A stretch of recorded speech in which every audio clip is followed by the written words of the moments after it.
stand with him? With my partner? Yes, sir. Any weapons on you? Huh? What is that? The charger, man. The charger. Ain't nobody's phone. Get anything on you? Stay with him. I'm at my house. Who's thinking what Tank did that when he took the knee? What you was thinking when he took the knee? I can't speak. Can't speak on that? Yeah. He did some bullshit though? I can't speak on that. No personal opinion, nothing? Yeah. Gervonta "Tank" Davis has once again found himself in trouble. Just 2 fights after his release, the WBA lightweight champion is now facing legal issues involving federal authorities due to incidents surrounding his last match. Both Davis and comedian-turned-referee Steve Willis have been held accountable for certain actions that took place during the fight and were later addressed backstage. Davis has had his fair share of controversies, which may be a factor in his consideration of retirement.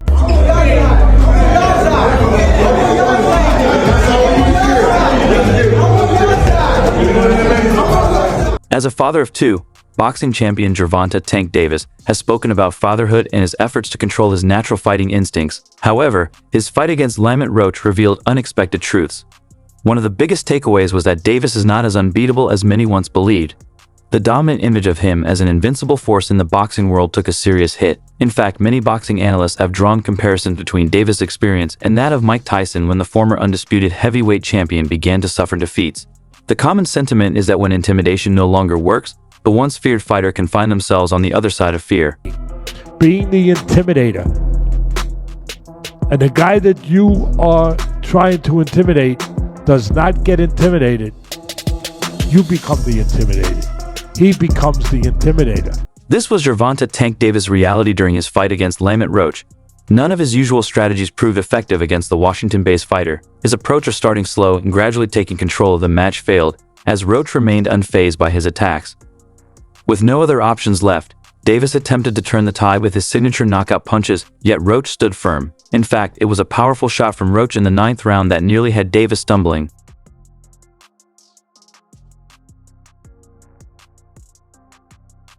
Eventually, Gervonta "Tank" Davis managed to secure a draw despite Lamont Roach seemingly having the upper hand. If Davis' actions in the 9th round had been properly addressed, the outcome might have been different. However, an unusual moment raised eyebrows. Referee Steve Willis had started the count after Davis took a knee, but suddenly stopped after Davis said something to him. At the time, no one knew what was said, but leaked recordings later revealed the shocking truth. These recordings exposed both Davis and Willis in a controversy involving bribery and corruption, raising serious questions about the integrity of the fight. Let the people know that this judge is crazy, bro. This judge is, she locked me up because... As a result, both Gervonta "Tank" Davis and Steve Willis have been taken into custody and could face legal charges. A boxing ban and hefty fines may also be imposed once the case is decided in court. Davis' recent controversies have sparked debate about the changes in his character since his time away from the ring. Many fans believe his stint in jail may have impacted his personality, leaving the boxing world with no choice but to adjust to the unpredictable nature of Tank. Basically, I bought a property. I did everything in my power to listen to my lawyers. You have 60 seconds remaining. Gervonta "Tank" Davis secured a career-defining victory nearly 2 years ago when he knocked out one of his biggest rivals in a high-profile Las Vegas showdown. However, his momentum was halted when he spent 44 days in jail for violating the terms of a sentence that initially allowed him to avoid incarceration. Davis had been sentenced in connection to a November 2020 hit-and-run incident that left 4 people injured. After accepting a plea deal and pleading guilty to 4 traffic offenses, he was given 90 days of home detention instead of jail time. However, less than a month later, he was sent to prison for failing to comply with the court's conditions.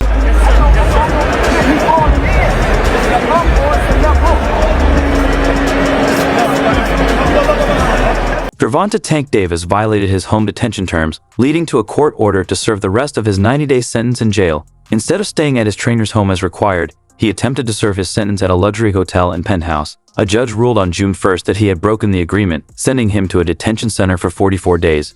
Additionally, he received 3 years of probation and 200 hours of community service.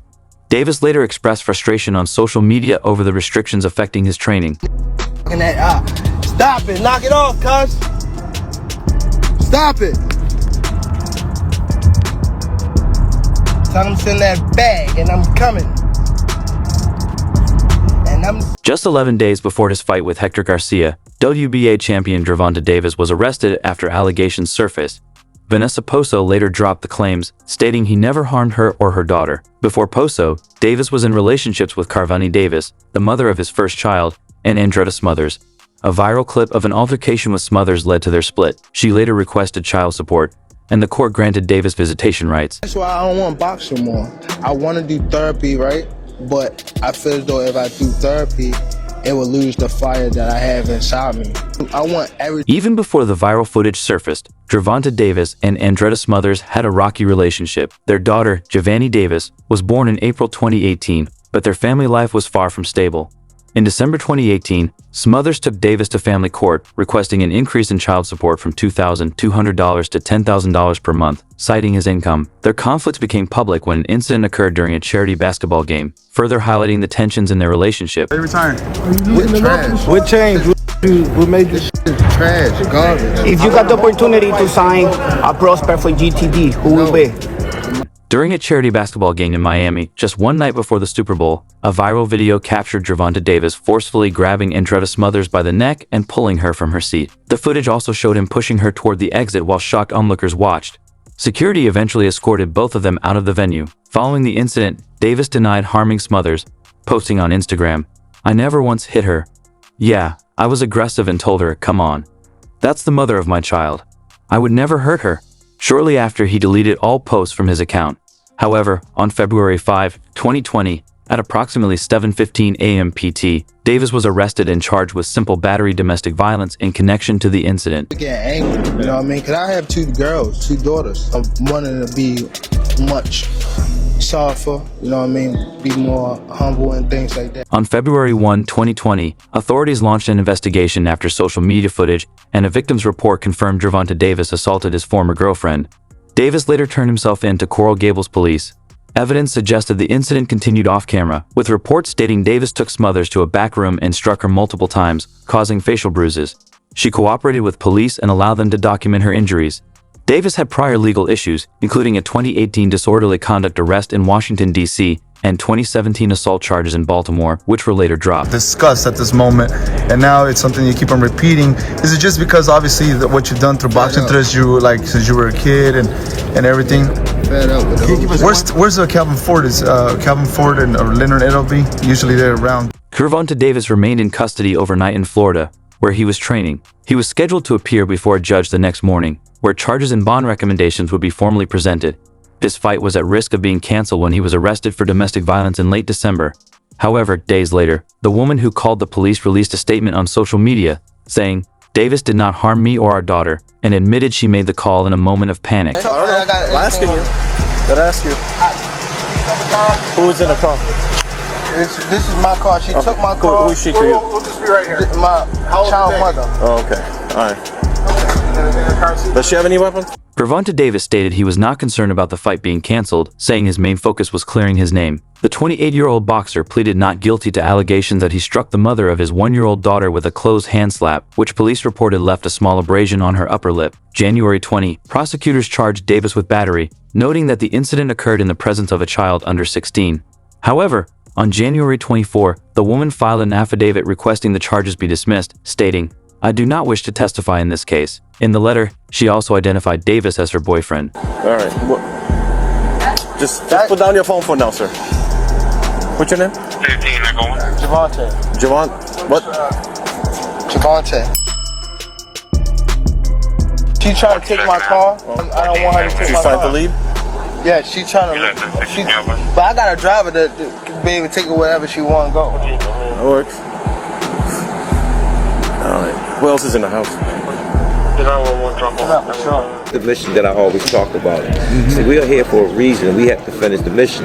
When you see them go through everyday normal things that a young man his age go through, it's a lot of African American people or young men that's out there, and they need to have some type of guidance on how to get through it or be able to open up. Even with me coming from my situation and I always tell them if anybody take a kid that has talent or has some type of sense about itself and listen to a person, grab him and cultivate that talent. You know, there's a lot of young men out here that need help. You know, so when me and him, I'm just coming home from prison, and he needed Father figure there. So me trying to keep him straight, I kept myself straight. Y'all get it? I remember when I used to take him all over the country. In DC, they call me Mo. Calvin is Calvin. You know what I mean? That on me. Calvin ain't going nowhere. Y'all don't even know Calvin for CCO. I know Calvin, you know what I mean? I don't know. Calvin is Pops. He ain't going nowhere. I got that nigga tatted on me. This shit life. Loyalty over everything.